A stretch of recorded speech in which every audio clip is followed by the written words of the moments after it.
Bu sene buraya ilk gelişimiz. Geçen sene online bir şekilde okulumuzu bitirmiş bulunmaktayız.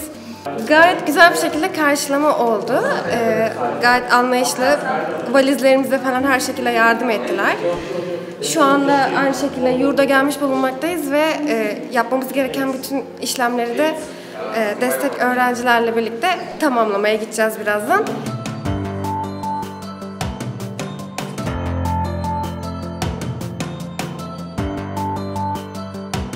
Çocuklarımızı getirdik.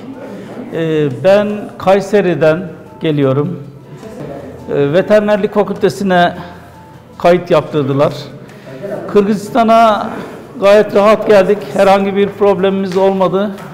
Havaalanında çok iyi karşılandık. Manas Üniversitesi elemanları bizi muhabbetle karşıladılar. Çok yardımcı oldular. Servis arabalarıyla aldılar. Organizasyon çok iyiydi. Çok memnun kaldık.